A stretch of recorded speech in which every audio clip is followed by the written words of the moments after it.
вроде первый день стал.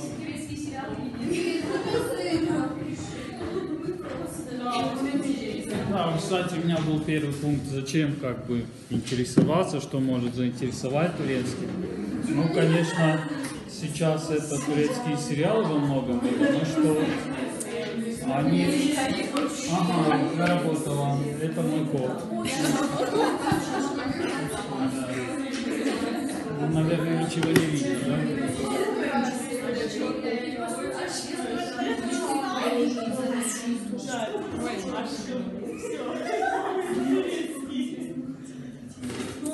Это рак.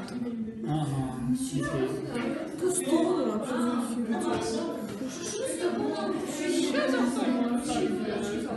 Вот так.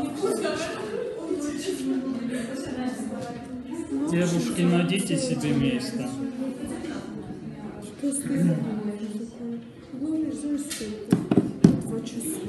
Значит, ну, турецкие сериалы, понятно. Да, получилось, спасибо. Да. Но помимо этого, да, почему? Потому что Турция выходит на какие-то лидирующие позиции по экспорту вот этих всех сериалов. Они, по-моему, на втором месте. Видимо, после США, не знаю, что. Вот, то есть они, например, конкурируют с такой державой, кинодержавой, как Индия, да, где производится сравнимое с Америкой количество фильмов и тоже очень много экспортируется. Вот. Но среди других причин это то, сколько человек говорит на турецком. Во-первых, эта страна неподалеку отсюда, во-вторых, туда не нужна виза совсем. Вот, то есть, и даже они обещали по внутреннему паспорту уже скоро пускать. Значит, более 70 миллионов человек говорит на турецком языке, это очень много, да, то есть помните, что в России там около 140 миллионов человек живет, то есть это вот так много людей.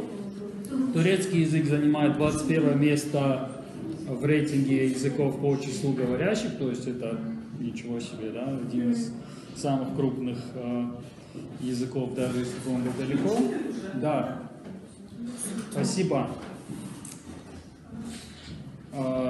И еще одна интересная, конечно, причина, это то, что у нас были такие мухаджиры из Осетии, да, вы знаете, то есть часть мусульман-осетин, или даже не обязательно мусульман-осетин, а зависимых от мусульман-осетин, да, ушли в Османскую империю в свое время, их расселили там не в тех местах, где им обещали, то есть довольно трагическая история, в общем, но их потомки до сих пор живут в Турции, часто они, конечно, осетинский язык хуже знают, чем турецкий, потому что Турция очень жесткая страна в смысле языковой политики, например, в системе образования там может использоваться только турецкий язык, да? То есть нельзя ничего преподавать на местных языках никому там. Ну, за это очень сильно борются, например, курды, которых очень много в Турции, там значительную долю они составляют, а осетин по разным оценкам там от 20 тысяч, там может быть до 100, ну, в общем, точно неизвестно, потому что в переписи они никак не учитываются, то есть непонятно, как это даже посчитать. Вот. Но, тем не менее, не очень много. Но в интернете мы их можем видеть, они приходят в осетинские группы, а говорят при этом по-турецки, да, как с ними общаться, да, это один из способов выучить заодно турецкий язык. Вот. И, кроме того, турецкий язык, он родственен большому числу других языков, причем в отличие от, например, индоевропейских, вот английский и русский, они тоже родственны между собой, но нам это не очень помогает, когда мы учим английский язык. Ну там, не знаю, 2 и 2, ну да, немножечко созвучно, но как бы все. Да, например, в тюркских языках они все гораздо ближе между собой, вот, скажем, там татарский, казахский и турецкий. Просто смотришь на тексты и находишь, видишь соответствие. Балкарский, да, у нас на Кавказе несколько тюркских языков, действительно балкарский, кумыкский, ногайский. Но самым близким к турецкому является, конечно, азербайджанский язык, который можно рассматривать как говор турецкого, настолько он сказочно близок. У нас был анекдотический случай на фестивале в Петербурге. Мы проводим викторину, то есть ставим песенку, и люди должны угадать, на каком она языке, и кто угадал, то там получает приз. Вот, и мы поставили песню на азербайджанском, человек сказал турецкий, мы согласились, что турецкий отдали подарок, а потом между собой вот как раз с Денисом обсуждали, какой в итоге это был язык. Оказалось, что это был азербайджанский, но там просто начало очень похоже действительно на турецкий. Значит, современный турецкий язык использует латинское письмо, причем довольно удобно. Каждой букве соответствует один звук. То есть иногда даже в группах, посвященных турецкому языку, можно встретить такую просьбу, мол, опишите русскими буквами, да? Совсем такие простые, когнитивно простые люди приходят и говорят, опишите русскими буквами турецкие фразы. Им говорят, как бы, ну, смысла нет, потому что, ну, то есть, как написано, так читается. Просто надо запомнить, что вот это Ч, это Дж, а дальше уже все читается так, как написано, да? Тут что-то еще необычное. Ш, Ю, то есть такие огубленные звуки. И самый необычный вот этот звук, в зависимости от позиции слова, он может просто удлинять глаз, например, после А, это более долго А, как в слове да, гора. Ну, как слово Дагестан, там вот это слово, да. Перед и Е она читается как Е, Диев, там другие слова. Вот и все, что касается письма. Но раньше там было вот интересно вот такое письмо арабское, оно довольно остроумное, но, конечно, там никакого прямого соответствия, то есть надо было уметь читать и довольно долго учиться, чтобы научить это озвучить. Вот здесь вот эта фраза написана, где этот подлый враг. Не подлый, а, короче, такое матное прям слово. Вот, да. Но тем не менее, это открытка времен Первой мировой войны, то есть, да, вот как такой отважный солдат Османской империи, там, готов кому-то противостоять. Ну, вот примеры, собственно, да, уже перейдем прямо к языку сразу. Ну, вот такое слово прилагательное «гюзель». Гюзель, да, значит красивый, красивая, красивая, то есть грамматического рода в языке нет, как в осетинском. Это очень удобно, потому что не надо ничего ни с чем согласовать. Берете гюзель, берете кто гюзель, и все согласуется. Ничего больше не нужно менять. Ну, вот такой тоже пример. Шехир, город. Знакомое тоже нам слово. У нас есть, помимо слова город, используется слово шахар в осетинском. Вот оно от одного с этим корня. И теперь, чтобы сделать красивый город, в некоторых языках нужно много странного проделать, а в турецком мы просто их сополагаем, как в осетинском, да, то есть рашу, шахар, все. Например, в персидском было бы сначала город, у него специальное окончание, которое намекает, что сейчас будет прилагательное, а потом прилагательное. Называется изофет. Но здесь этого безобразия нет, просто оп-оп, и все получилось верно. Да. Да, значит,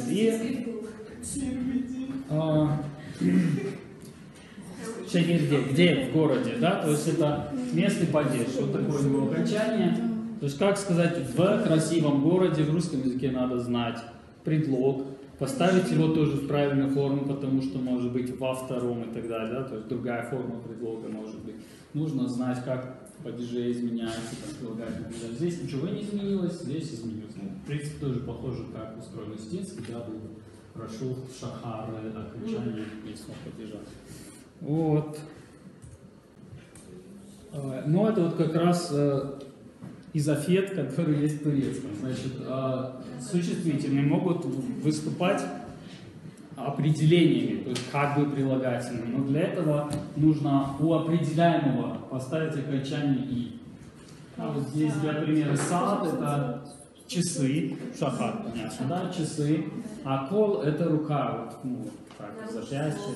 Да, чтобы сказать наручные часы, не нужно придумывать окончание прилагательного, а просто оставите рука, часы и какое-то окончание, которое показывает, да, что вот это было определением часов, понятно? Вот, и другой пример, вишне. Вишне – это вишня по-турецки, а ач – это дерево. Вишневое дерево. Да, по-русски надо знать вишневое или вишневое, и даже, наверное, носители в этом могут запутаться. Да, здесь вишня, дерево и окончание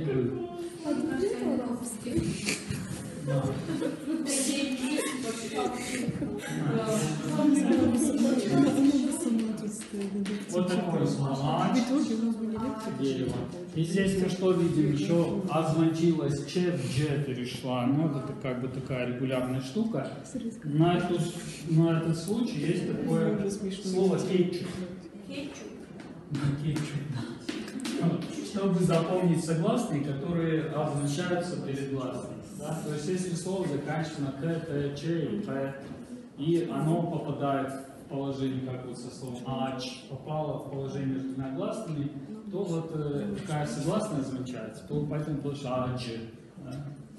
Вишня аджи, вишневое дерево. Вот. Ударение. Где ударение? Ударение на последний слог или на второй слог в именах собственных, как Конья, Истанбул, да, то есть города. Вот, кстати, они говорят Истанбул, хотя мы говорим Истанбул. Точнее, мы говорим Стамбул, да, они говорят Истанбул. Потому что они скопление согласных в начале слова не могут произвести. Ну, как бы не принято. Поэтому там есть такие город и Спарта, например, тоже понятно. Спарта называется имя. Да, или там Скара есть такое, как бы блюдо примерно, да, на решетке обжаренное что-нибудь. Вот. Слово, по-видимому, греческое, они называют изгара, то есть как бы они не в состоянии с СК начать слово. Вот. С этим там много тоже смешного. Как-то я занимался с турком, и он психологию мне перевел. Там как бы они могут тоже сказать пси и звучит как психолог, как бы. И я прям, обычно у меня такие вещи не веселят, но это прям было забавно. Вот. Об идентичности тоже турок. Турок во многом придумал такой известный исторический деятель, как Ататюрк. Вот, до того, как он пришел к власти, турки самоопределялись как мусульмане. Да? То есть, когда у них спрашивали, вы кто, как бы по нации, они говорили, мы мусульмане, слава Аллаху. Вот, то есть, это была их идентичность. Зачастую турки происходят из каких-то самых разных этнических групп, больше всего греков, конечно, которые в какой-то момент приняли ислам и не помнят, откуда они как бы. Да? То есть они местные. Это нормальная ситуация, потому что нации люди относительно недавно изобрели. Например, в Беларуси, там, в 19 веке у людей тоже спрашивали, вы как бы кто? То есть пытались провести линию между поляками, белорусами, русскими, найти там в какой деревне кто живет. И они говорят, мы тутейшие, да, как бы местные. То есть у них не было такого представления, русские или не русские, да. Вот, и то же самое у турок. Вот, и тюрк это было такое немножко даже оскорбительное слово о селянах, да, то есть вот, как бы тюрк. Вот.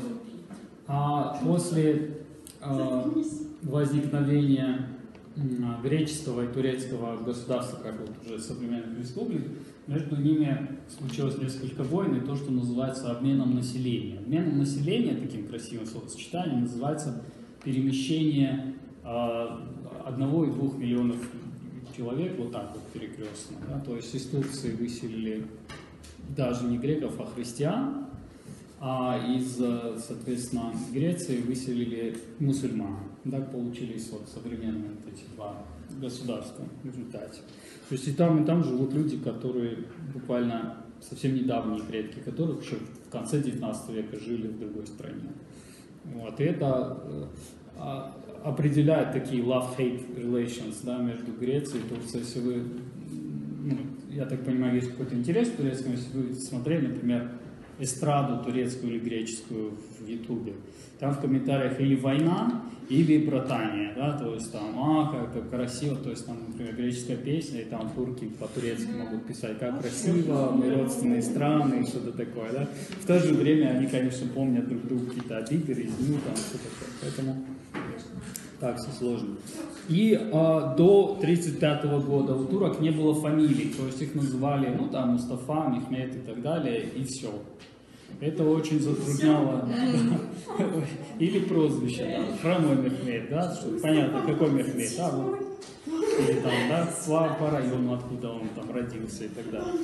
Вот. И законом 1935 года всех турок обязали взять себе фамильное имя.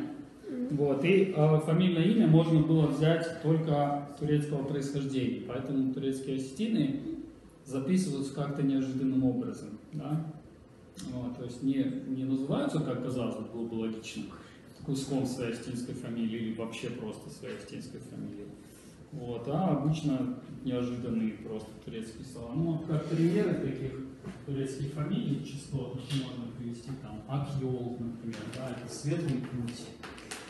Там, или Öztürk, типа истинный турок, Öztürk, да, ну, частотные такие слова. И тогда же стали популяризироваться во многом искусственно, да, то есть была достаточно близко имена тюркского происхождения, и в итоге вот популярными стали такие имена, как Ерол, Эрсин и другие, да? Эркек — это мужчина, Ерол типа будь мужчиной, а Эрсин ты мужик в таком духе, да? Вот. И мальчики такие более мужественные просто с такими именами. Да. Но, конечно, и продолжается, то есть много турок просто с арабскими именами, связанными с исламом. Вот. И есть очень редкие имена, там турки интересные мемасики про это рисуют, да, там частотные имена, и там нарисована какая-то кошечка, да, там потом менее частые, там какое-то там животное типа рыси, там крайне редкие, но такие осмысленные слова, типа там человек из гор, что-то еще, и там какой-то тигр, короче. Вот, ну вернемся, значит, к нашим грамматическим примерам. Множественное число как образуется. Множественное число очень просто образуется, крайне регулярно, намного более регулярно, чем даже в осетинском. Просто добавляется показатель лар к любому слову. Вот и примеры. Ач — это дерево, ач — лар — дерево, и йол — вот дорога, только что здесь было светлый путь, а йол — лар — дороги пути. Вот. Однако, вот у нас было слово шейхир, город, и от него множественное число будет шейхир, лер. Ну, то есть появляется, да, не бывает так, что совсем все было гладко. Значит, хотя есть русский язык, в котором гладко, это узбекский, в нем нет вот этой гармонии гласных, но во всех остальных тюркских языках есть явление, которое называется гармония гласных. Вот. И, значит, как она работает? Если у нас гласные переднего ряда и, да, как бы мягкие, так скажем, то окончание будет лер. А если о, то будет лар окончание. Вот. Ну, например, там какое-нибудь слово гюль, если взять, какое будет множественное число? И, ну, как бы мягкое, да, значит гюллер. Вот. Сатлер, ну, исключение, да, то есть арабские заимствования, в них может пониматься как мягкое. Вот, в частности, саат тоже у нас было слово, вот, час и час, в смысле времени и часы. Вот сатлер, множество числе, харф буква, хафлер, как бы буква. Но их не очень много, просто надо знать эти слова. Вот, это показатель ли, который означает, ну, прилагательные, да, или даже не прилагательное, а что-то, наделенное тем признаком, который в форме. Акыл — это ум, акыл — умный. А вишня — это вишня, у нас уже было вишняли, вишневый, например, вишневый кекс, да, вишневый кейк, вишневый баклава, вишневая баклава и так далее.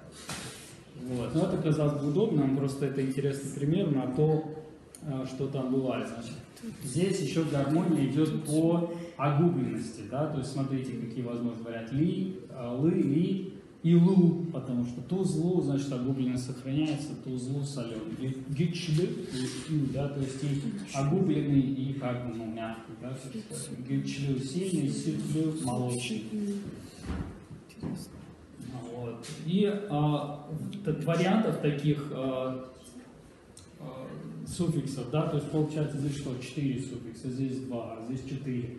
А здесь их может быть больше, сейчас покажу почему, потому что еще чи может означаться. Балыкчи, балык это рыба, балыкчи это рыбак. То есть название занятия, так скажем. Вот. И вот что тут происходит. Она изменяется, то есть еще огубленная, неогубленная появляется, и она оглушается между гласными. Поэтому баклаваджи – это человек, который делает баклаву, специалист. Да? Ищи – работник, рабочий, ищи – это работа просто, ищи.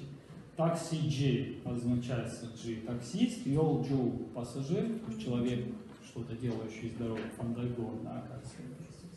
И чоп-чучоп это мусор, чоп-чу мусорщик, да? Человек, который собирает мусор из баков и из воздуха.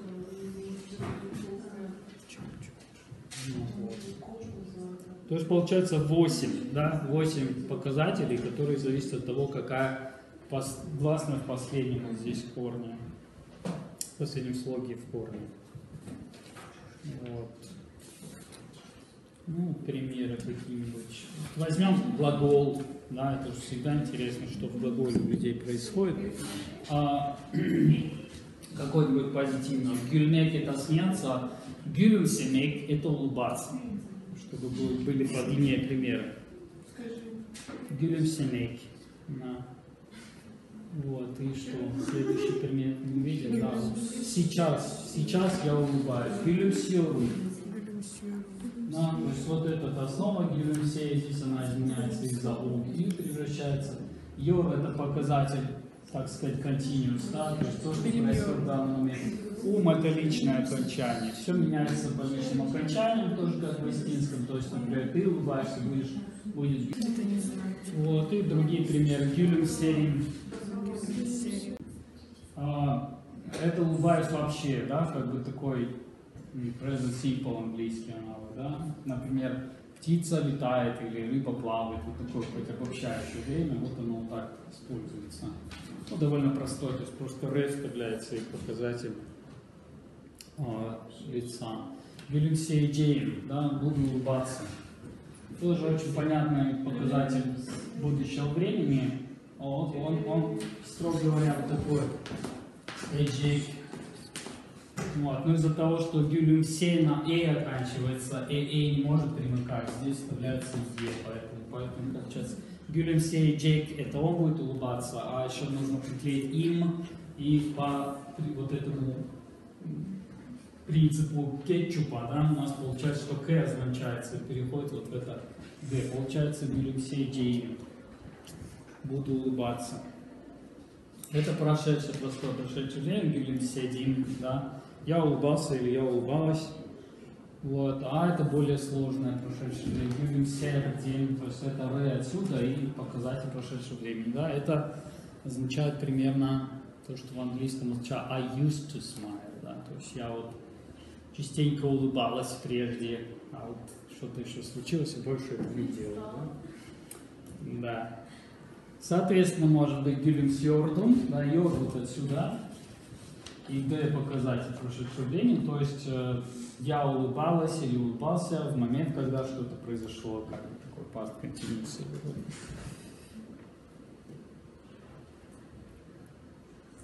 Вот, ну и отрицание. Значит, что вы сделали? Отрицание. Как во всех нормальных языках нельзя поставить «не» в начале, а надо вставить в середину куда-то суффикс. Поэтому я, например, довольно давно уже этим занимаюсь, но часто услышал глагол, все правильно понял, догадался, что корень, но не заметил отрицания. Вот это значит не улыбаться, вот это «ме» это отрицание, гюльсемек. Ну и, соответственно, все эти формы точно так же образуются. То есть гюльсерин, гюльсемерин, да? Я вообще не улыбаюсь никогда и так далее. Гюльсемьорн, да? Я сейчас не улыбаюсь. Вот, а это отрицание, как бы сказать, она красивая, да, о, как бы она гюзель, она красивая, а деиль это отрицание, гюзель деиль, она некрасивая. Вот, соответственно, интрига сохраняется, да, то есть может быть довольно развернутое предложение в конце деиль, то есть все, что сейчас было сказано, так, я тебя люблю, нет. Буинкансес, это невозможно, а в конце ты такой деиль, да, то есть это как бы, ну, реально сделать, да, такое. Ну, вот как бы такие бытовые фразы, которые можно сказать, да, бен, ер, ли, или ер это место, ли это вот суффикс, который у нас был, вишня, ли и так далее, да, то есть я не местный. Я спрашиваю у вас дорогу, сказать, бен, ер, ли, или. Вот, но это уже синтаксис. Синтаксис довольно злобный, потому что dünya üzerinde gördüğümüz her şey kadının eseridir. Значит, здесь нет ни одного союза, да, в отличие от все, что, ну и так далее, да, так устроено. Здесь вот, послелог, во-первых, мы видим здесь, да, dünya это мир, без никакого падежа, послелоги присоединяются. Üzere это на, а üzerinde как бы на его поверхности, да. И де это еще местный падеж. То есть на поверхности Земли, мира, то, что мы видим, как устроено. Görmek это глагол видеть. Потом есть дюк, показатель, который показывает вот увиденное, да. И показатель притяжательный, мы, наше увиденное. То есть на поверхности Земли наше увиденное все, женщины, произведение дыр как бы является. Да? Вот, это очень непривычно. Приходится долго к этому привыкать. Но в то же время так получается довольно лаконично. Что в принципе язык агглютинативный, каждое значение выражается отдельным показателем в отдельный слог, поэтому в целом язык получается, ну, как бы длинный фраз. Но за счет вот таких форм они немножко ужимаются, получается сравнимой длины. Ну, даже немножко короче, чем в русском в данном случае. Ну, я тоже на это же окончание дием. Название книжки реальной, по-моему, детской, да, Аркадашин Хаканда. Хаканда это О, как бы Тахай такой послелог. Аркадаш это друг, Аркадашин мой друг, то есть о моем друге. Сердием шейля, вещи, которые я люблю в своем друге, примерно такой смысл. Вот это из песенки очень классная тоже фраза, значит, sevmek, вы знаете, может быть, многие из вас глагол, да? Seni seviyorum, это самая частотная фраза, я тебе вот, значит, sevmemek, не любить, да, и sevmediğin, как бы то, что ты не любила, да? И когда в данном случае не любила. Почему когда? Потому что zaman это время, да? Тоже в осетинском языке zaman. Zaman множественное число, да, местный падеж. То есть во времена, когда ты меня не любила, ты вот этим показано им. Алыштем я привык, сусмая привык. Это направительный падеж к глаголу сусмах молчать. То есть привык кому к чему, да? К молчанию. Когда она его не любила, он привык молчать и возмущался тем.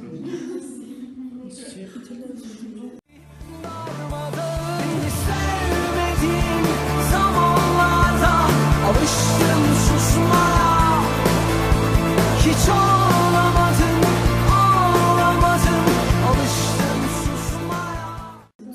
Все.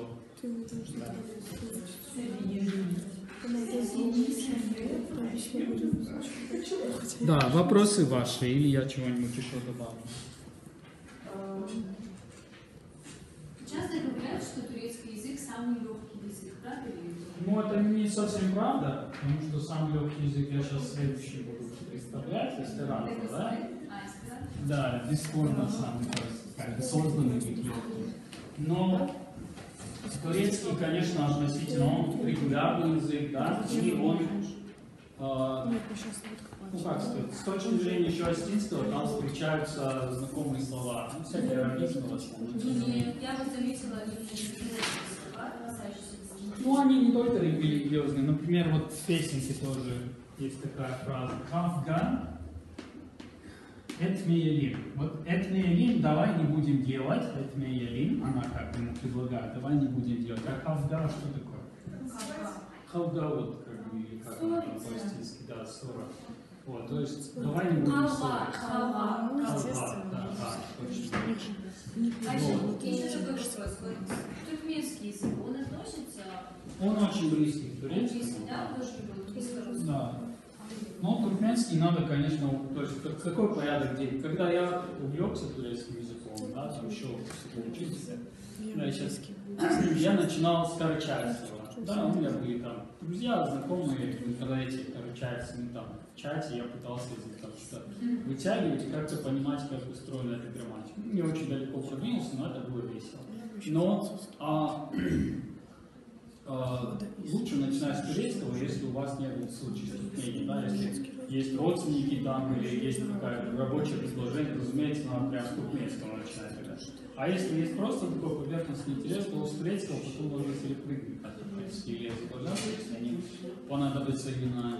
Что по турецкому, конечно, очень много материалов, очень много учебников, словарей, все описано, поэтому. Ну, у них вот туркменов произношение совершенно другое. Иногда даже кажется, что это не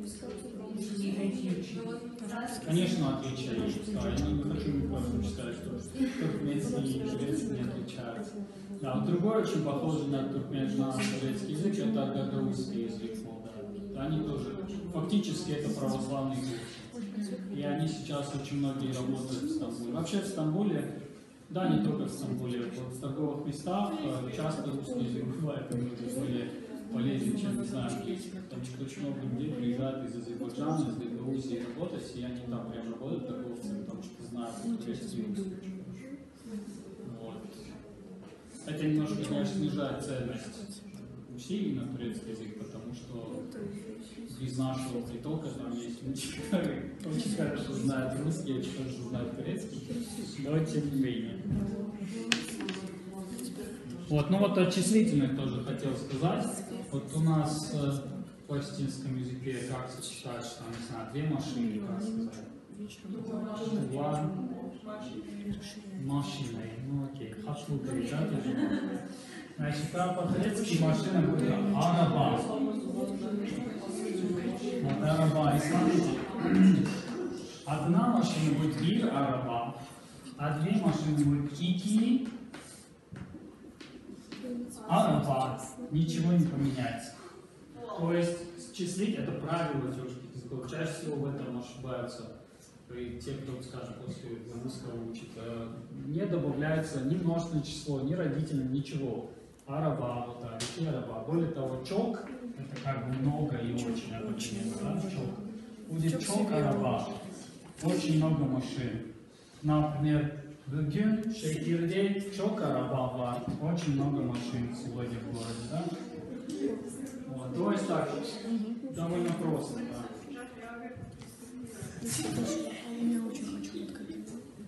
Вот еще хотел вас научить, как говорить по-турецки нет, потому что в Турции много странных предложений, да. Значит, очень легко это сделать. Вести скажешь слово хайр, да. Хайр и ана хайр, да. Вот. И вот это слово, вот это не по-турецки, да. Хайр. Случается нет. Это нет.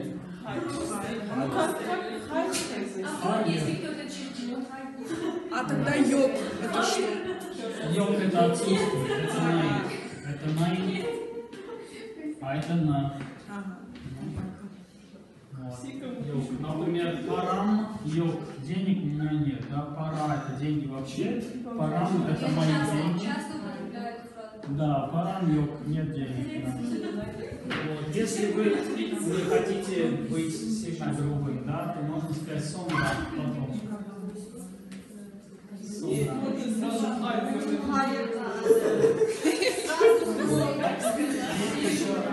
Слово, которое хорошо запоминается, это яса. Это значит запрещено, нельзя. Вот, яса и олмаз тоже значит нельзя, как бы не может быть. Вообще даже. Да, и есть прекрасное имкянсыз слово, это вот арабская часть, а это турецкая. Да? То есть имкян, видимо, возможность слова, а имкянсыз невозможно. Да, это вот. Чего у меня там? 44. Что? Хайр это нет. Нет. А йог это отсутствует. Не имеется, да?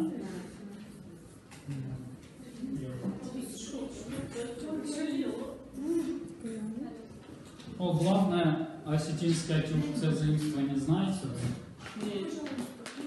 Это кыз. Слово чиш осетинское объясняется тюркским заимствованием. Во всяком случае. Ну, он больше к Дегорскому ближе. Наверное, есть какие-то другие. Да, то есть к переходит к ч в осетинском, да, вы знаете. Вот, поэтому, видимо, буквально там в 18-17 веке еще приносили кыз. И вот,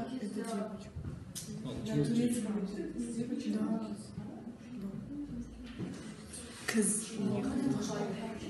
другое важное тюркское заимствование, это, конечно, алса, Изначально же но в Дегорский. самом турецком не сохранилось слово «овча». Да.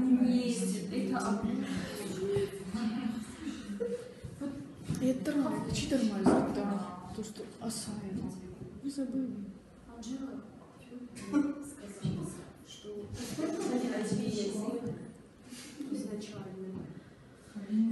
Это мне вопрос, да? Вот все одновременно говорят между собой, я не знаю, как с вами работает как преподаватель. Так нельзя, это просто, вот я простужен, я обычно молчу на эту тему. Ну, вообще вы меня немножко бешеные этим, если честно. Значит, сколько языков знаю? Ну, на 5 могу изъясняться, турецкий туда не отпишу, потому что, хотя, в принципе, последнюю поездку в Турцию, я там какие-то вопросы, ну, решал, там, не знаю, купил джинсы, подшил, да, то есть я пришел, во-первых, я нашел человека, то есть, да, там, конечно, не написано по-русски, да, где подшивают штанишки, с ним обсудил, то есть, как бы, да, то есть уже такой, в принципе, для бытового уровня достаточный язык, но все-таки еще рано сказать. Это смешной вопрос, мы вот смеялись как раз с преподавателем. Он тоже, ну, просто мы имитировали диалог, я говорю, сколько ты изучаешь турецкий язык, и я такой, как бы, ел, да, то есть 20 лет.